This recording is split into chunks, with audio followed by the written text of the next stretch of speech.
બધા વૈષ્ણવોને જય શ્રી કૃષ્ણ.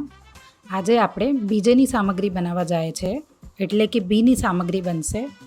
આ આપણે ચીબડુંનું જે બી હોય એની સામગ્રી તૈયાર કરશું અને આ દિવસે આપણે ઠાકોરજીને હમણાંમાં આ સામગ્રી ભોગ ધરી શકે છે. ચાલો આપણે બનાવવાની શરૂઆત કરીએ. ચીબડુંને આપણે શક્કરટેટી પણ કહીએ છીએ ગુજરાતીમાં. આના માટે આપણે 1 કપ જેટલું ખરબૂજાના બીજ લઈ લેશું, એટલે કે ચીબડું છે એના બી લઈ લેશું આપણે અને સાફ કરી લેશું એને સરસ રીતે. 1 કપ જેટલું આપણે ચીબડાના બી લઈ લેશું. આમાં 1 કપ એટલે કે આમાં 250 ગ્રામ જેટલું માપમાં આવશે એટલું મેં આને લઈ લીધું છે.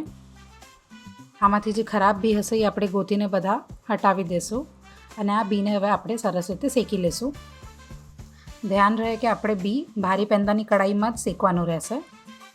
આને આપણે 2 મિનિટ માટે એકદમ તેજ ફ્લેમ ઉપર શેકી લેશું. જ્યારે કઢાઈ આપણી ગરમ થઈ જાય તેના પશ્ચાત આપણે ગેસને સ્લો કરી દઈશું. હવે આપણામાં 1 ટીસ્પૂન જેટલું ઘી પણ પધરાવી લેશું. ઘી પધરાવવાના પશ્ચાત આ સામગ્રીની એકદમ સરસ સુગંધ આવશે તમને, એટલે આને થોડીક વાર જ આપણે શેકવાનું રહેશે. બહુ વધારે આપણે આને નહીં શેકીએ, જરાક જ શેકવાનું રહેશે થોડીક વાર જ.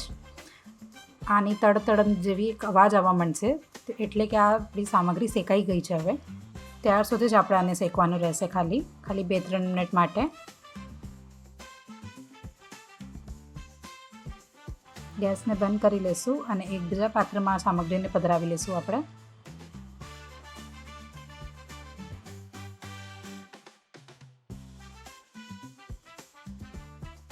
જે 250 ગ્રામ વાળા કપથી આપણે બી લીધા હતા એ જ કપ લઈને આપણે એમાં મિશ્રી પાવડર કરી લેશું. એ જ કપથી આપણે મિશ્રી લઈ લેશું. મિશ્રીને એકદમ સાફ કરીને આપણે સરસ રીતે પીસી લેશું, એને ગ્રાઇન્ડ કરી લેશું. આ મિશ્રીને હવે આપણે કઢાઈમાં પધરાવી લેશું અને દૂધ લેશું 250 ગ્રામ જેટલું જ.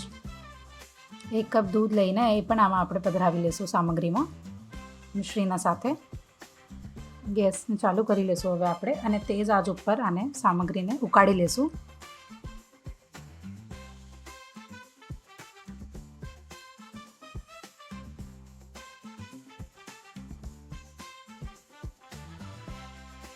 આ જો આમાં સરસ રીતે આ સામગ્રી ઉકળી ગઈ છે.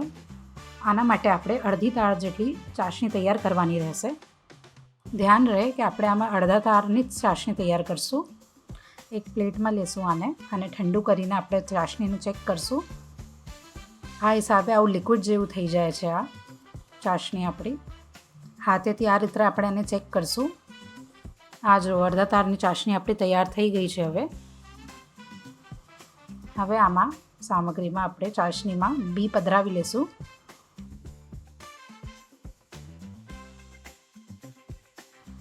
અને મિક્સ કરી લેશું અને સરસ રીતે. આ હવે આપણું સામગ્રી સરસ રીતે મિક્સ થઈ ગઈ છે તો ગેસને આપણે બંધ કરી લેશું. 2 મિનિટ હલાવવાના પછી આપણે ગેસને બંધ કરી લેશું. ઠંડી થવા પશ્ચાત સામગ્રી જરા ગાઢી થઈ જશે, ટાઈટ થઈ જશે, એટલે આ સામગ્રીને આપણે 10-15 મિનિટ માટે આમાં જ રહેવા દઈશું અને વચ્ચે જરાક હલાવતા રહીશું. આ જો આ સામગ્રી 5 મિનિટ પશ્ચાત એકદમ આવી ગાઢી અને ટાઈટ થઈ જશે. આનાથી વધારે આપણે નહીં મૂકીએ કેમ કે વધારે કડક થવા માંડશે એમાં. તેના પશ્ચાત આપણે અડધી ચમચી જેટલું એલચી પાવડર પધરાવી લેશું આમાં સુગંધ માટે.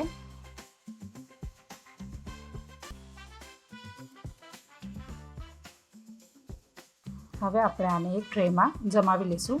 તમને લડ્ડુ બનાવવા છે તો તમે લડ્ડુ પણ આના બનાવી શકો છો. હું આની બરફી બનાવું છું એટલે આમાં ટ્રેમાં પધરાવીને સરસ રીતે જમાવી લઈશું આપણે આને.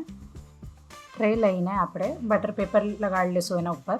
તમારી પાસે અગર બટર પેપર ના હોય તો તમે ઘી પણ લગાડી શકો છો આજુબાજુ કિનારી ઉપર. પર ધ્યાન રહે તમને કે ઘી બધી જગ્યા પ્રોપર લાગવું જોઈએ તો આપણી સામગ્રી સરસ રીતે જામશે અને પછી ઉખડી જશે, એમાંથી નીકળવામાં પ્રોબ્લેમ નહીં થાય.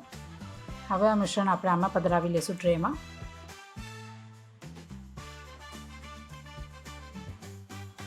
ઉપરથી આપણે આ સામગ્રીની પિસ્તાના કતરનથી ડેકોરેશન કરશું.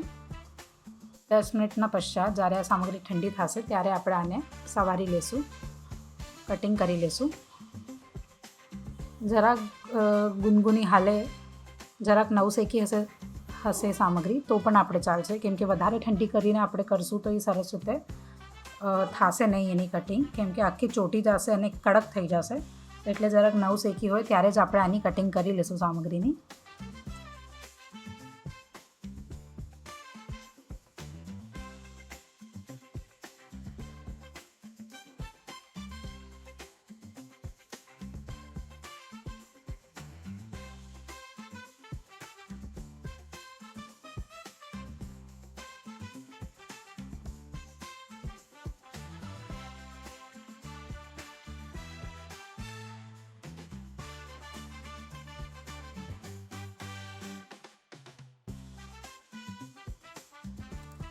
આ જો આ આપણી બીની સામગ્રી તૈયાર થઈ ગઈ છે.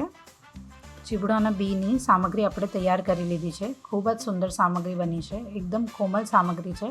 હું તમને તોડીને બતાવું કે કેવી લાગે છે. આ એકદમ સુંદર સામગ્રી બની છે. એકદમ સરસ લેયર્સ દેખાય છે આની સામગ્રીની. આ રીતે તમે પણ આ સામગ્રી તૈયાર કરો અને ઠાકોરજીને ભોગ ધરો. અને જે કંઈ પ્રોબ્લેમ આવે તો મને કમેન્ટ્સમાં જરૂર પૂછજો. બધા વૈષ્ણવોને જય શ્રી કૃષ્ણ.